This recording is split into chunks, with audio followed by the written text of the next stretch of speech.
আসসালামু আলাইকুম প্রিয় শিক্ষার্থীবৃন্দ, ন্যাশনাল কলেজের পক্ষ থেকে অনলাইন ক্লাসে সবাইকে স্বাগত জানাই।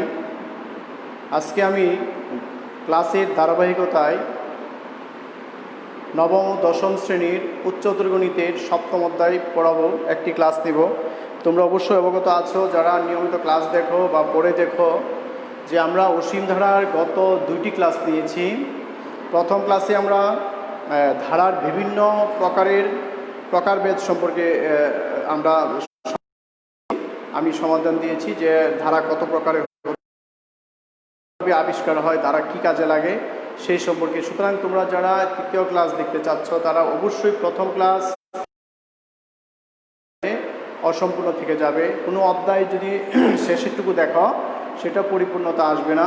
আশা করি আমি বলবো তোমাদেরকে অবশ্যই প্রথম দুটি ক্লাস এই ক্লাসের পর দেখে নিবে। যে আমরা অসীম ধারার প্রথম ক্লাসে ধারণা দিয়ে দ্বিতীয় ক্লাসে কিছু বইয়ের অঙ্ক সমাধান করিয়েছি।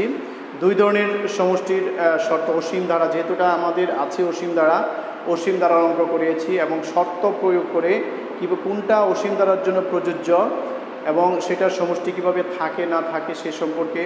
এবং আজকে আমি নতুন একটা টপিকস নিয়ে আলোচনা করব, সেটা হচ্ছে পৌনঃপুনিক, যাকে আমরা আবৃত দশমিক ভগ্নাংশ বলে থাকি। আবৃত দশমিক ভগ্নাংশে আমরা কিভাবে এই অসীম গুরুত্ব দ্বারার সাহায্যে সমষ্টি সূত্র প্রমাণ করতে পারি।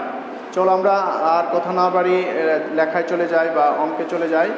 তোমাদের অনুসরণী সপ্তম 7 এর 14 নম্বর অঙ্ক দেখো। 14 নম্বর অঙ্ক আছে, এর মধ্যে ক নাম্বার যে জিনিসটা আছে দেখো তোমরা, লেখা আছে 0.27 এর দুটোর উপরে কি পৌনঃপুনিক।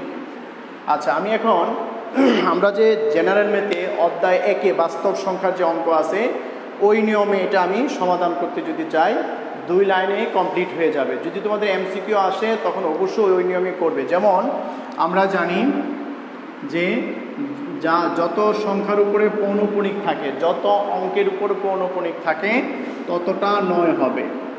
এবং এই যা সংখ্যা থাকে সেটা লিখে মাইনাস করতে হবে পৌনঃপুনিক ছাড়া। তার মানে কত হলো 27 বা 99। যদি আমি 3 দা কাটাকাটি করি বা 9 দা কাটাকাটি করি 9 দিয়ে, কত হয় 3, 9 দা কাটলে 1, এটা হচ্ছে উত্তর। এটা হচ্ছে সাধারণ আমরা যে পৌনঃপুনিক অঙ্ক আছে জেনারেল গণিত বা সাধারণ গণিতে, সেই গণিতে এই সিস্টেমে আছে। যদি আরেকটা দেখায় এরকম, তোমরা যদি এমসিকিউ আসে তখন সেটা তোমরা এইভাবে অ্যাপ্লাই করতে পারো। 1, 2, 3 দুইটার উপর পৌনঃপুনিক যদি থাকে, তখন আমরা কি করব, যত অঙ্কের উপর পৌনঃপুনিক ততটা 9 হবে। আর পৌনঃপুনিক ছাড়া যদি কোনো সংখ্যা থাকে, সেটা কি তোমাদের কি কারো জানা আছে? যারা বিশেষ করে দশম শ্রেণীর স্টুডেন্ট তারা অবশ্যই এটা পারো, আর যারা নবম শ্রেণীর স্টুডেন্ট তাদেরকে এই অধ্যায়টা ছিল না বা নেই, প্রথম অধ্যায়, সুতরাং তোমরা অবশ্যই জানবে। সেটা হচ্ছে যত সংখ্যার উপরে পৌনঃপুনিক হবে, যত সংখ্যার উপরে পৌনঃপুনিক হবে তত সংখ্যক 9 হবে। পৌনঃপুনিক ছাড়া আছে 1, একটা অঙ্ক 0 হবে। আর এখানে যা সংখ্যা আছে সব লিখতে হবে, মাইনাস করব শুধু পৌনঃপুনিক উপরে যে ফুটা আছে, পৌনঃপুনিক ছাড়া কত 21, সেটা মাঝখানে দশমিক থাকা সত্ত্বেও 21 বিয়োগ করতে হবে। এ হলো আমাদের সাধারণ গণিতের অঙ্ক। বিয়োগ করলে কত হয় 2012। ক্লিয়ার? এটাকে যদি তুমি ভাগ করতে পারো, আর যদি না করো সেটি উত্তর হয়ে যাবে। চলো এখন আমরা ধারার সাহায্যে কিভাবে আমরা এই সমষ্টির অঙ্ক করব। যদি তোমাদের ধারায় অঙ্ক আসে উচ্চতর গণিতে, এইভাবে করলে কিন্তু হবে না, 0 পাওয়া, সেটাকে ধারার সাহায্যে দেখাইতে হবে। চলো আমরা সেটা কিভাবে করব। প্রথমে ধরে নিব, আচ্ছা এটাকে আমরা 0.27, দেখো পৌনঃপুনিক 27 এর উপরে আছে, তার মানে কি দিক করতে হবে বলো, 27 অবশ্যই 27 যাইতেই থাকবে অসীম সংখ্যক পর্যন্ত। এখন যদি আমি এটা লিখি 27 প্লাস ধারা বানাতে হবে, তো এখন দেখো দশমিকের উপরে দুইটা অঙ্ক আছে, এই জন্য দুইটা শূন্য দিব। দুইটা অঙ্ক থাকলে কয়টা শূন্য? দুইটা শূন্য দিব। আবার 27 প্লাস এখন কয়টা অঙ্ক আছে দশমিকের পরে? চারটা। দেখো 1 2 3 4, দশমিকের পরে চারটা শূন্য, 1 2 3 4টা শূন্য, আবার 27, এইভাবে যেতেই থাকবে। এটা হচ্ছে অসীম তৎ সমষ্টি, অসীম ধারা। এটা কি ধারা? অসীম ধারা। লিখব ধারাটি একটি অসীম গুণোত্তর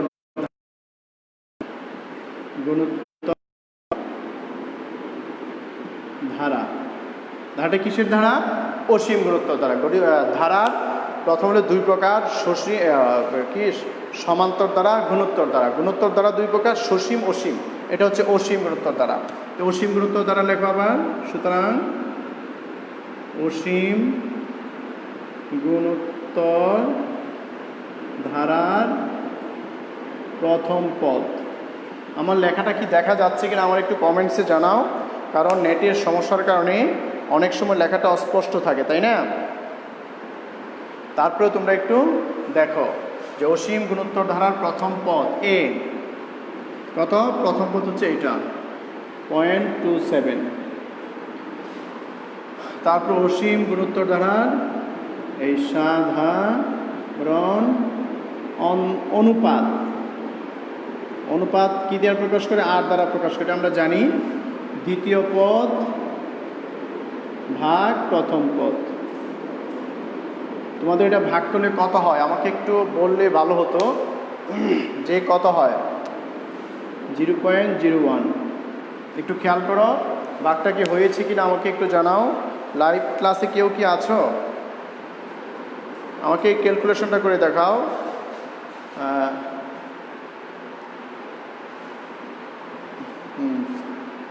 লাইভ ক্লাসে আসো।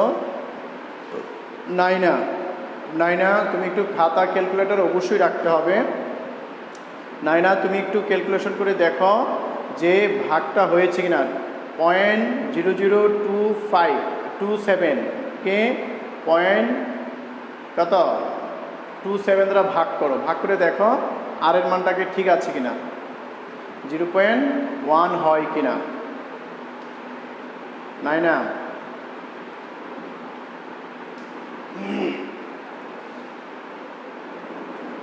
সুতরাং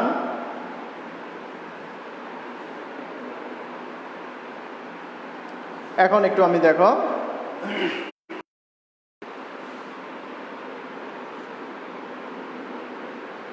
আচ্ছা এরপরে আসো। সুতরাং আমরা যেহেতু সমষ্টি বের করব 27 এর উপরে ফুটা দেব। সমষ্টির সূত্র কি? এখানে সমষ্টির সূত্র কি হবে? a/1 - r। সংখ্যাটা আমরা লিখে দিলাম। দেখো তখন কি করা হয়েছিল? পৌনঃপুনিকের জন্য 2টা নয়, এখন কিন্তু আমি সূত্র লিখেছি। এখন আমি আর এর মান বসাবো, এর মান বসাবো, এই অঙ্কটা কমপ্লিট হয়ে যাবে। এর মান কত? 0.27, 1 - 0.01। ঠিক আছে। আচ্ছা আমি নিচে লিখি 0.27 ভাগ করলে 0.99 সমান 799। দশমিকের উপরে 2টা নয়, 2 অঙ্ক, উপরে 2 অঙ্ক নিচে 2 অঙ্ক, তাই দশমিক চলে যায়। এখন যদি আমি 9 দিয়ে ভাগ করি কত হবে? 3/11। দেখো আগে যে অঙ্কটা করেছিলাম সেই অঙ্কের উত্তর আর এই অঙ্কের উত্তর কি একই হয়েছে। সুতরাং অসীম ধারার সাহায্যে যদি আমরা রূপক ওয়ালাইকুম সালাম। রূপক তুমি তোমার রোল নাম্বার, শ্রেণী এবং নাম লিখে দাও। মেহেদি হাসান রূপক, কোন ক্লাসে পড়ো সেটা জানাও। আর এখানে তোমরা একটু আগে জয়েন হবে। আমাদের ক্যালকুলেশন ঠিক আছে কিনা দেখো। আমি আজকে করাচ্ছি অসীম গুণোত্তর ধারার 3য় ক্লাস, তাই না? এই ক্লাসে আজকে শেখাচ্ছি পৌনঃপুনিকের সংখ্যাকে কিভাবে আমরা বা পৌনঃপুনিক দশমিকগুলোকে কিভাবে অসীম মূলদীয় ভগ্নাংশে প্রকাশ করা যায়। এটা কি? মূলদীয় ভগ্নাংশ। মূলদীয় ভগ্নাংশ কীরকম থাকে? যাকে আমরা পি বাই কিউ আকারে প্রকাশ করতে পারি, যাকে পি বাই কিউ আকারে প্রকাশ করতে পারি সেটি হচ্ছে অসীম মূলদীয় ভগ্নাংশ। ঠিক আছে, লেখা কি স্পষ্ট? আচ্ছা, আমরা আরেকটা মূলদীয় ভগ্নাংশ দেখাচ্ছি, তোমরা একটু বুঝে নিও।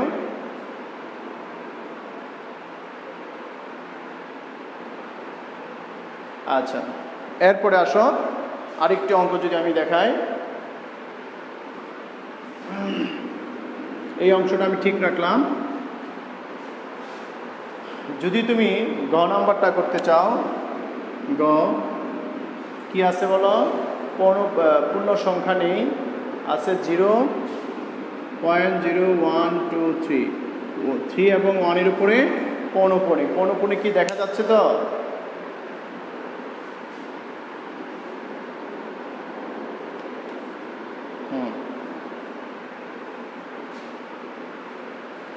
এই জায়গায় দেখো 1-এর উপরে একটা ফুটা আছে, 3-এর উপরে একটা ফুটা আছে, মানে কি পৌনঃপুণিকের চিহ্ন। যদি মাঝখানটা না থাকে তারপরেও এটার উপরে কি পৌনঃপুণি আছে, সেই জন্য আমরা কি করব? 0 1 2 3 1 2 3 1 2 3 পৌনঃপুণিক যেগুলি থাকে সেটা বারবার লেখা যায়। 1 2 3 1 2 3 1 2 3 এইভাবে যেতেই থাকবে। এটাকে আমরা কি করতে পারি? 0.0123 এই চারটা সংখ্যা এখানে আছে, প্লাস দশমিকের উপরে কয়টা অঙ্ক আছে? 1 2 3 4, চারটা শূন্য হবে, 1 2 3 4, তারপর হবে 1 2 3, প্লাস দশমিকের কয়টা অঙ্ক? 1 2 3 4 5 6 7, মানে 7টা শূন্য হবে, 1 2 3 4 5 6 7, তারপর 1 2 3। দেখো এই লাইনটা বুঝতে হবে যে প্রথমে আবৃত্ত কত? পৌনঃপুণিক 1 2 3 1 2 3 1 2 3 1 2 3 লিখছি। দেখো প্রথমে 1 2 3 পর্যন্ত থেমে গেলাম, প্লাস দশমিকের উপরে চারটা অঙ্ক আছে, 0 1 2 3, চারটা শূন্য দিতে হবে, তারপরে আবার 1 2 3। দশমিকের উপরে 7টা অঙ্ক আছে, 7টা অঙ্কের ঘর, 1 2 3 4 5 6 7টা, এই জন্য 7টা শূন্য দিয়ে আবার 1 2 3। ধারাটি একটি অসীম গুণোত্তর ধারা। গুণোত্তর ধারার প্রথম পদ 0 1 2 3। সাধারণ অনুপাত কি হবে বলো? 0.1 2 3 4 1 2 3 ভাগ করব প্রথম পদ 1 2 3 দ্বারা। এখন কত আসে দেখো, আমার ভাগটা একটু বলতে হবে তোমাদের, ভাগটা কত আসে দেখো ঠিক আছে কিনা। তোমরা অবশ্যই পেন খাতা কলম রেডি রাখো এবং হিসাব বিকাশ করো, শুধু ভিডিও দেখলে হবে না। নাই না, তারপর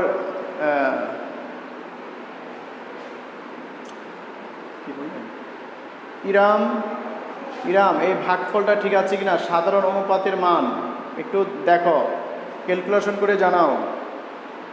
0.0000123 কে 0.0123 দ্বারা ভাগ করলে কত হয়? নাইনা ইরাম, আমাকে শুনতে পাচ্ছ? যে যারা লাইভে আছে, রূপক তোমার রুল নাম্বারটা কিন্তু জানা হলো না। তোমরা অবশ্যই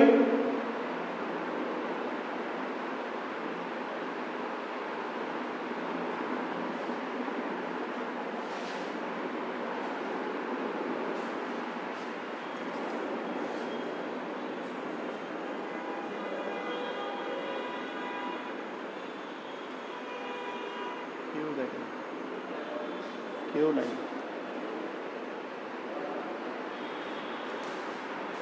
আচ্ছা, এখন বাকি অংশটা দেখো, সমষ্টির সূত্রটা লেখো। সুতরাং এখন কিন্তু সমষ্টি ওইটা লিখতে হবে না, ডাইরেক্ট এই সংখ্যাটা লিখো, 0 1 2 3 সমান a/1 - r। এর মান কি? 0.0123 1 - 0.001, উপরে হলো 0.0123, নিচে কত? বিয়োগ করলে কত হয়? যারা লাইভ দেখতেছো একটু ক্যালকুলেটর নিয়ে বসো, নিজে করতে হবে, শুধু দেখলেই হবে না, তাই না? দেখা যাচ্ছে কি?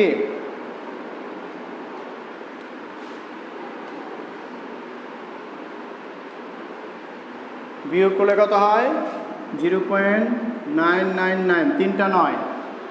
এখন একটু খেয়াল করো, আমরা আবৃত দশমিক বা মূলদীয় ভগ্নাংশ করার জন্য P/Q আকারে প্রকাশ করার জন্য আমরা অসীম গুণোত্তর দ্বারার সমষ্টি সূত্র ব্যবহার করেছি, তাই না? এখন দেখো, এখানে দশমিকগুলি উঠানোর জন্য কি করতে হয়? আমরা জানি দশমিকের পরে যতটা অঙ্ক থাকে নিচেও কিন্তু ততটা অঙ্ক যদি থাকে দশমিকটা উঠে যায়। সেইটার কারণে আমরা এখানে লিখি, তে বুঝতে পারবা। 0.0123 আর নিচে হলো 0.999। একটা শূন্য দিয়ে দিব, কারণ দশমিকের পরে শূন্য যদি আমি 100টাও দিই সংখ্যার কোনো ভ্যালুর পরিবর্তন হয় না।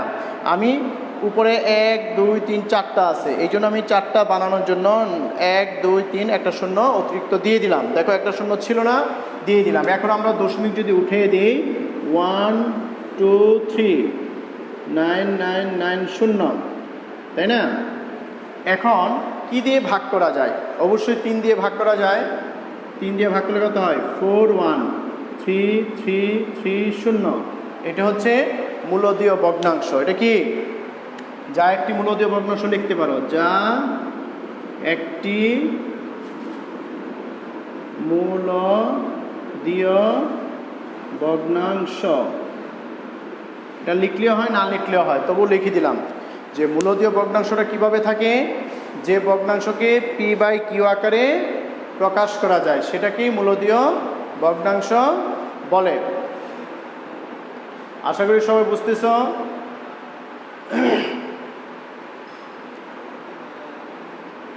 আচ্ছা, এখন যদি একটা পূর্ণ সংখ্যা থাকে, যেমন দেখো এখন দশমিকের কিছুই ছিল না, যদি দশমিকের আগে যদি কোনো পূর্ণ সংখ্যা থাকে সেটার মূলদীয় ভগ্নাংশ কিভাবে করব আমরা সেটা একটু দেখাই।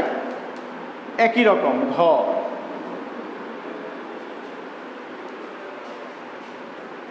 খুব সহজেই হয়ে যাচ্ছে কিন্তু মূলদীয় ভগ্নাংশ ঘ। ঘটা কি আছে একটু দেখো, দেখে এইভাবে করার চেষ্টা করো। যারা লাইভ ক্লাসে আসে নাই তোমরা একটু শেয়ার করে দাও, যে লাইভ ক্লাসটা দেখার জন্য একটু শেয়ার করে দাও। এই রাব্বি, ফজলে রাব্বি, অনেক দেরি করেছো, আমরা 2টা অঙ্ক অলরেডি হয়ে গেছে। আনসার ঠিক আছে, ঠিক, থ্যাংক ইউ। আচ্ছা, এরপরে আসো রাব্বি, ক্যালকুলেটর নিয়ে বসে থাকো তোমরা। আমি 2টা অঙ্ক করেছি, লাস্ট অঙ্কটা একটু করাচ্ছি। মূলদীয় ভগ্নাংশে প্রকাশ 3.0403। এই 3 এবং 4-এর উপরে কি আবৃত দশমিক আছে? 3 এবং 4-এর উপরে কি আছে? পৌনঃপুনিকের ফুটা আছে। শূন্যর উপরে না থাকলেও শূন্যর উপরে আছে, তার মানে 3টা সংখ্যার উপরে কি আছে? পৌনঃপুনিক আছে। আমরা এটাকে কিভাবে কি করব? 403, তার মানে আবার 403, আবার 403, 403, এইভাবে লিখতেই থাকবো। আমরা এটা জানি যে পৌনঃপুনিক যেটা থাকে সেটা বারবার আসে, সেটাই পৌনঃপুনিক লিখি, তাই না? এখন এটাকে আমরা ধারায় প্রকাশ করব কিভাবে সেটার জন্য একটু খেয়াল করো। 3 হচ্ছে পূর্ণ সংখ্যা, প্লাস এখানে একটা ব্র্যাকেট ব্যবহার করব। এই পূর্ণ সংখ্যাটা আলাদা রেখে দিলাম, তারপরে ব্র্যাকেটের পরে কি আছে? 0.0403। এই 403 পর্যন্ত হচ্ছে তোমার আবৃত, এই জন্য এই পর্যন্ত থেমে গিয়ে আবার কয়টা অঙ্ক দেখো? 1 2 3 4টা, শূন্যর পরে 4টা শূন্য দিবা। দশমিকের পরে 1 2 3 4টা শূন্য হবে। দশমিকের পরে কয়টা শূন্য হবে? 4টা শূন্য। আবার 403। এখন দশমিকের কয় করে আছে দেখো, গুনে দেখো। 1 2 3 4 5 6 7টা, মানে দশমিকের পরে 7টা শূন্য। 1 2 3 4 5 6 7টা। আবার 403, এইভাবে যেতেই থাকবে। ব্র্যাকেট অফ করে দিলাম।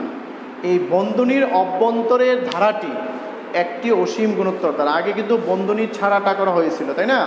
পূর্ণ সংখ্যাটা করা হয়েছিল, আর এখন আমরা বন্ধনীর অভ্যন্তরের ধারাটি লিখব। তার মানে কি এখানে লিখব বন্ধনীর অভ্যন্তরের,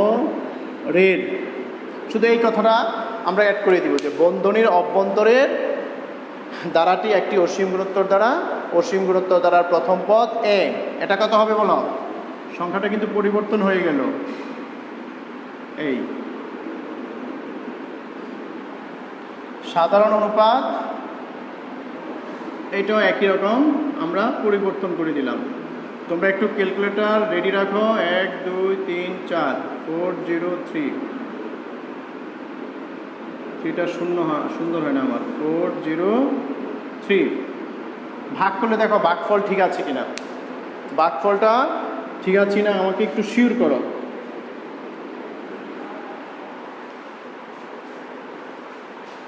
ফজলে রাব্বি, নাইনা, ইরাম, ভাগফলটা ঠিক আছে কিনা একটু দেখো। যে কি ছিল 0.4 কে দশমিকের পরে যে আর এর মানটা ঠিক আছে কিনা, আর এর মান সাধারণ অনুপাত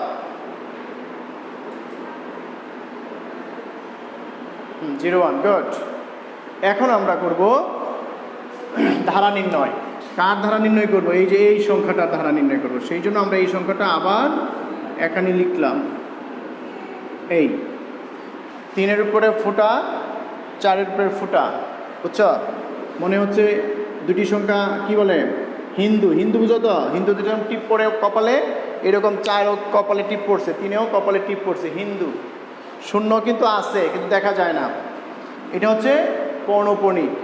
আমরা পৌনঃপুনিককে মূলদীয় ভগ্নাংশে প্রকাশ করতেছি। 3 হচ্ছে পূর্ণ সংখ্যা, এই দেখো 3 পূর্ণ সংখ্যা, প্লাস এই আবৃত দশমিক হচ্ছে বন্ধনীর ভিতরেরটা, তাই না? সেই জন্য এটাকে আমরা সূত্র লিখব a/1 - r। এই 3 পূর্ণ সংখ্যা এর মানটা বসায় দাও 0.0403, 1 - r এর মান 0.01। ক্লিয়ার? তো কি হলো 3 + 0.0403 0.99। এটা বিয়োগটা করে দেখো আমারটা ঠিক আছে কিনা। আমি কিন্তু ক্যালকুলেটর ছাড়া করতেছি, মুখস্থ না আবার, এটা মনে করো না কেউ। ঠিক আছে। সিয়াম আবার ফুটবলার হয়ে গেল কবে, জার্সি পরেছে। হ্যাঁ, খুব ভালো। সবাই ক্লাসটা একটু দেখো, ভালো লাগবে। 2-3 জন নাই এসে সবাই আসার প্রয়োজন ছিল। ক্লাস কিন্তু খুবই গুরুত্বপূর্ণ। আচ্ছা, আমরা কি বললাম যে এ এবং আর এর মান বসিয়ে নিচে বিয়োগ করা হয়েছে, বিয়োগফলটা ঠিক আছে। এখন দেখো দশমিকের পরে কি আছে, এখানে আছে 4টা অঙ্ক, এখানে আছে 3টা অঙ্ক। আমরা কি দিতে পারি? একটা শূন্য দিতে পারি, তাই না? এখানে যদি লিখি 3 + 0.0। আচ্ছা, এখন কিন্তু আমরা দশমিকের পরে 4টা অঙ্ক বানানো হয়েছে, দশমিকের 4টা অঙ্ক, তার মানে কি দশমিক উঠে যাবে। তো উপরে শুধু 403 হবে, নিচে 9990 হবে। দেখো এটা বুঝতে পারছো কিনা? কারোর সমস্যা থাকলে মেসেজ দিয়ে বলবা, স্যার আমি দ্বিতীয় লাইন বুঝতে পারি নাই, আমি শুধু এটা বিয়োগ করেছি, এখানে শূন্য ছিল না, শূন্যটা আনা হয়েছে কেন? দশমিকের পরে 4টা অঙ্ক, এখানে 4টা অঙ্ক মিল করার জন্য দশমিক চলে যায়, তাতে উপরে 403 হয়। এখন এটার সাথে লসাগু করার প্রয়োজন নেই, লসাগু করার প্রয়োজন। আরেকটা জিনিস এটা একটু খেয়াল করো, 1 + ½ এটা কি আমরা লিখতে পারি না এইভাবে? 1 + ½ মানে কি 2 যোগ করলে 2 + 1 কত হলো 3/2। এটা কিন্তু 1/2, তাই না? একটু ভালো করে খেয়াল করো, এই যে 1/2 যে কথা, 1 + ½ কিন্তু একই কথা। 2 + ½ যে কথা, 2/2 লেখা একই কথা। এখানে কিন্তু গুণ বোঝায় না, এখানে কিন্তু যোগ চিহ্ন বোঝায়, এখানে কিন্তু গুণ বোঝায় না। আমরা 1.5 কীভাবে লিখি? 1/2। 2.5 কীভাবে লিখি? 2/2, তাই না? এটা কিন্তু যোগ চিহ্ন বোঝায়, এখানে গুণ না। এই সংখ্যাটা অনেকেরই সমস্যা, যে সেই কারণে আমরা এখানে লসাগু করবো না, শুধু পূর্ণ সংখ্যা 3 এনে 4039990 বসাই দিলেই হয়ে যাবে। এখানে কি যোগ চিহ্নতে উঠাইছে। এখন তুমি কি করবা, ভগ্নাংশ গুণ করে কিভাবে দেখো, 2 দুগুণে 4 আর 1 5 করি না আমরা, 2 দুগুণে 4 আর 1 5, এটাও লসাগু করো, কত হবে 2 4 যোগ 1 কত হলো 5/2, তো একই হলো না। সুতরাং আমরা যে ভগ্নাংশ কি বলে মিশ্র ভগ্নাংশ যাকে বলি আমরা, গুণ করে যোগ করে গুণ করে গুণ করে যোগ করি, সেটাও কিন্তু একই। এখন আমরা এটা করার প্রয়োজন নেই, শুধু প্লাসটা উঠে ইন্টু আকারে দিবা, একই কথা একই সংখ্যা। আমাদের কি কারোর সমস্যা আছে, মেসেজ দাও। আশা করি অঙ্কটা বুঝতে পেরেছ। নাহি নিহা আক্তার,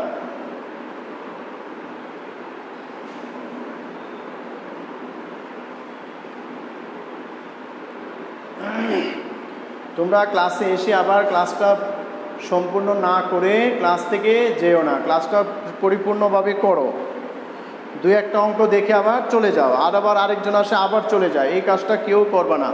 সুতরাং আমরা মূলদীয় ভগ্নাংশকে পুনঃপুনি ভগ্নাংশ মূলদীয় ভগ্নাংশে প্রকাশ করছি। এটা হচ্ছে মূলদীয় ভগ্নাংশ, যা কি মূলদীয়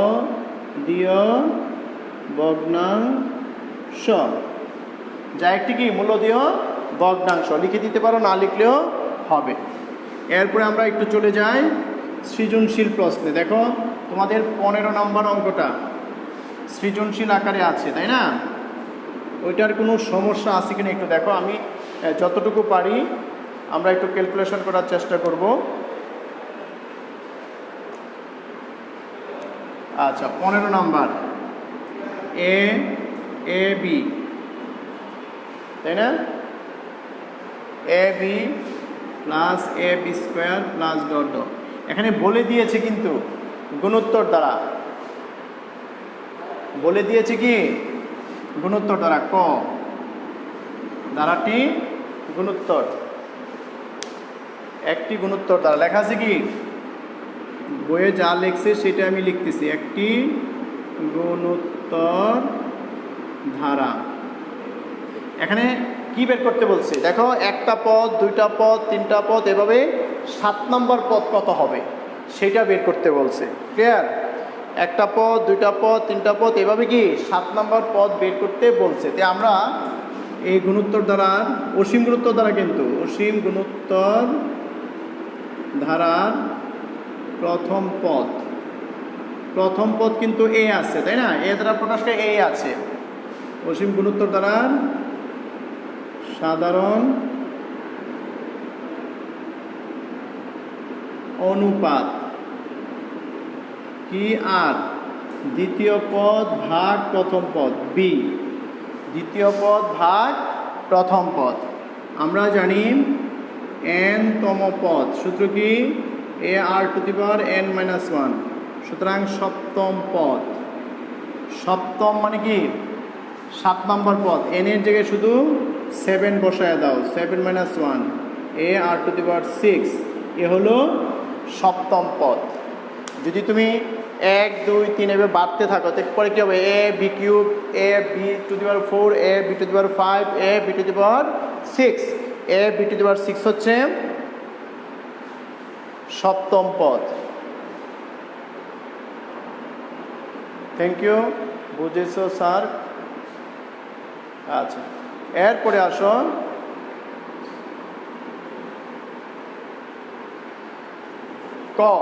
খ যদি করতে চাই, খতে কি বের করতে বলছে, এ সমান 1, বি সমান হাফ হলে দ্বারাটি অসীম গুণোত্তর দ্বারা সমষ্টি নিয়ে নেবে। অসীম সমষ্টি যদি থাকে সেটা বের করো। সেই জন্য আমরা খ নাম্বার লিখলাম, তারপর এই অংশটা মুছে দিলাম।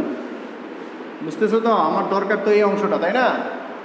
এখানে লেখো এ সমান হাফ, বি এ সমান কি লিখছে 1 আর বি সমান হাফ, তাই না? এ সমান 1, বি সমান হাফ। এখন এর জায়গায় 1 বসাবো, এর জায়গায় কি 1 plus 1 into half plus 1 into half square plus dot dot dot dot. কি লেখা যায়, 1 plus half 1/2 square plus dot dot dot dot. Clear? এখানে কিন্তু আমি সমষ্টি এস ধরতেও পারো, না ধরলেও হবে।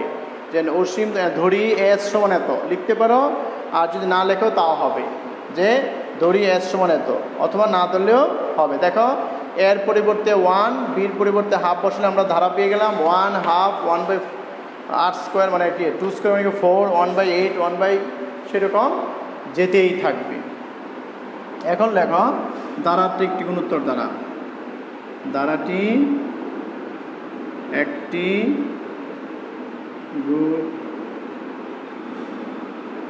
গুণোত্তর ধারা যার প্রথম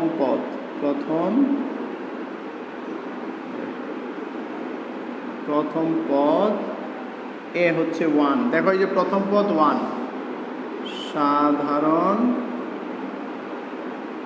অনুপাত কি দ্বারা প্রকাশ করে? আর দ্বারা, তাই না? দ্বিতীয় পদ ভাগ প্রথম পদ হাফ, এটা কি 1-এর চেয়ে ছোট। আমরা এটা তো জানি শর্তে যে আর এর মান যদি 1-এর চেয়ে ছোট হয় তো অসীম ত্বক সমষ্টি থাকবে। ঠিক আছে? যেহেতু আর এর মান 1-এর চেয়ে ছোট, দেখো আর এর মানটা কি হাফটা 1-এর চেয়ে ছোট, তাই অসীম পদ সমষ্টি লিখতে পারো। সুতরাং ধারাটির অসীম পদ সমষ্টি থাকবে, লিখতে পারো, না লিখলেও হবে। সুতরাং দেখো কি বলেছে, ধারাটির অসীম ত্বক সমষ্টি যদি থাকে লিখতে পারো, আর এর মান যেহেতু 1-এর চেয়ে কম তাই ধারাটির অসীম ত্বক সমষ্টি থাকবে। এখানে লিখি আমরা, সুতরাং অসীম ত্বক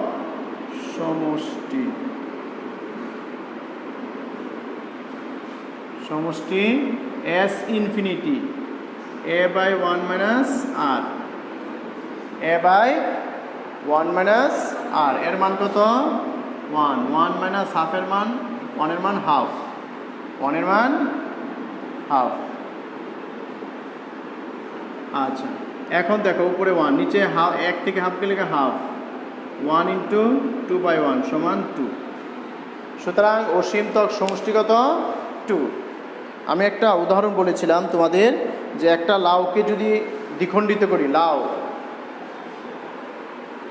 হ্যাঁ থ্যাংক ইউ রাব্বি 2 বলেছ, হ্যাঁ আমারও 2 আর উত্তর এসেছে। আর যে একটা লাউকে যদি আমরা দ্বিখণ্ডিত করি 1/2, যদি আবার দ্বিখণ্ডিত করি 1/4, আবার দ্বিখণ্ডিত করি, এবার যদি কাটতে থাকি থেকে অসীম হয়, সেটাকে যদি একত্রে করি আবার একটা লাউ হয়, তাই না? সেই হিসাবে এই দেখো 1/2, 1/4, 1/8, 1/16, এইটার উত্তর হচ্ছে 1। এর সাথে আরেকটা 1 আছে, তার মানে 1, 1, 2 হবে। এটি বোঝা যাচ্ছিল। এ হলো তোমাদের অসীম ত্বক সমষ্টি যদি থাকে সেটা বের করা। এরপরে চলে যাই আমরা গ নাম্বারে। ধারার অঙ্ক কিন্তু খুবই সহজ, খুবই ইম্পর্টেন্ট। এই অধ্যায় থেকে অঙ্ক আসবেই আসবে। এখানে দেখো লেখা আছে গতে এ এর স্থলে 3, এ বি স্থলে 3, দেখছি কি এ সমান 3, এ বি সমান 3। এটা কিন্তু গত ক্লাসে এই জাতীয় একটা অঙ্ক করিয়েছি আমি, তাই না? এ বি স্কোয়ারের জায়গায় 3টা 3, এই যদি বসাই আমরা তখন হয়ে যায় কি, এখন ধরে নিই তো সুন্দর হবে এস ইনফিনিটি সমান এত, এস ইনফিনিটি সমান এত, আমি যদি ধরে নিই তো সুন্দর হবে। সুতরাং এস ইনফিনিটি এর মান হচ্ছে 3, আর এ বি হচ্ছে 3, এ বি স্কোয়ার 3 প্লাস ... এবার যেতেই থাকবে। সবাই কি বুঝতেছ? এখন দেখো এটা কি, এটা একটা অসীম গুণোত্তর ধারা যার প্রথম পদ আছে সাধারণ অনুপাত, বের করা যাবে 11, কিন্তু এটা ভাগ করলে কি 11 হবে? হবে না। সুতরাং এটা কি নিয়মে করতে হবে? ওই যে 9 আনতে হবে, 10 আনতে হবে। ক্লিয়ার? ওই সিস্টেম আমরা করব। এটা লিখতে পারো n পদ পর্যন্ত, ঠিক আছে? আচ্ছা, এখন যদি আমি উভয় পক্ষে দেখো, এটা কিন্তু 9 গুণ করতে, আমাদের উদ্দেশ্য হলো এখানে 9 আনতে হবে। আমি যদি 3 গুণ করি তাই কিন্তু 9 হয়ে যায়, তাই না? আমরা ওই কাজটাই করি এখানে, উভয় পক্ষে 3 গুণ করলাম, 9 9 9 এই n পদ পর্যন্ত। দেখো এটা বুঝছো কিনা? আমার উদ্দেশ্য হচ্ছে ধারায় যদি 5 থাকে তখন আমরা কি 5 কমন নিই, আর এটা একটু সহজ গুণ করলেই 9।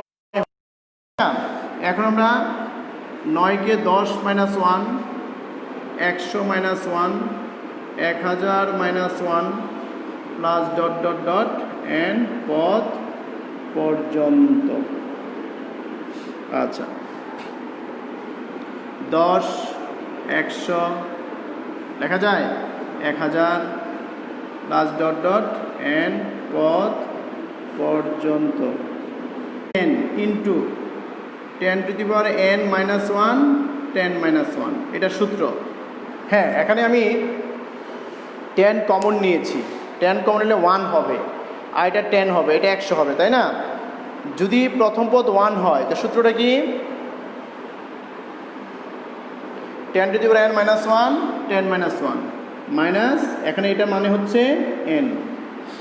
এখন দেখো কি হলো, এটা 10, আর এই 10-তে 1 বিয়োগ করলে 9 হয়, 10 টু দি পাওয়ার n - 1। তোমরা এটার একটা সূত্র মনে করতে পারো, এই যে অংশটা একটা সূত্র, এই তোমাদের জন্য সুবিধা হবে। এটা কিসের মান পেলাম? 3s ইনফিনিটি পেয়েছি, এটা 3s, ওই যে দেখছো কি লিখছি, 3s ইনফিনিটি লেখা আছে। এখানে আমার বের করতে হবে শুধু 3 এর মান, এই 3টা কোথায় চলে যাবে? নিচে আর গ্রহণ করে, দেখো তো 3 নং 27 এখানে চলে যাবে। সুতরাং s ইনফিনিটি হচ্ছে 10/3 নং 27, 10 two the power n - 1 minus n/3। এটা হলো সমষ্টি, হলো এটাই বের করতে বলছে তোমাদের, n সংখ্যক পদের সমষ্টি। কয়টি পদের সমষ্টি? n সংখ্যক পদের সমষ্টি। আশা করি সবাই বুঝতে পেরেছ। আর তোমাদের জন্য আজকে কিন্তু এই গুণোত্তর দ্বারা 3টা ক্লাস নেওয়া হয়েছে, এটাই যথেষ্ট, এর চেয়ে বেশি কিছু অঙ্ক নেই। আগামী ক্লাসে আমরা আজকে এই গুণোত্তর দ্বারা এই অঙ্ক দিয়ে আমরা শেষ করতে চাচ্ছি। আর আগামী ক্লাসে আমরা দ্বিতীয় অধ্যায় বীজগাণিতিক রাশির বিশদ আলোচনা হবে, অনেকগুলি ক্লাস হবে, ওই ক্লাসটা সবাই দেখবে। যারা ক্লাসে আসে না তাদেরকে অবশ্যই আমন্ত্রণ করবে যে স্যারের ক্লাসটা অবশ্যই তোমরা দেখো, উপকৃত হবা। আর অবশ্যই তোমরা খাতা কলম রেডি রেখে তারপর করবে। আর তোমরা অনলাইন দ্বিতীয় পর্বের পরীক্ষা অবশ্যই তোমরা জানো 14 তারিখ হবে। সবাই পরীক্ষার জন্য প্রস্তুতি নাও, 2ভাবে, শারীরিকভাবে, মানসিকভাবে, আরেকটা আছে সেটা হলো আর্থিকভাবে। 3ভাবেই তোমাদের প্রস্তুতি নিতে হবে পরীক্ষার জন্য, তাই না? সবে মিলে করি কাজ, হারি যেতে নাহিলাজ। কোনোদিনই লেখাপড়া ঠেকে থাকবে না। আল্লাহ এদিকে আল্লাহই সহায় হবে ইনশাল্লাহ। আমাদের এই করোনা ভাইরাস থেকে যেন মুক্তি দেয় সেই দোয়া করে, আর সবাই বাসায় সুস্থ থাকো সেই দোয়া করে আজকের মতো ক্লাস শেষ করছি। আসসালামু আলাইকুম।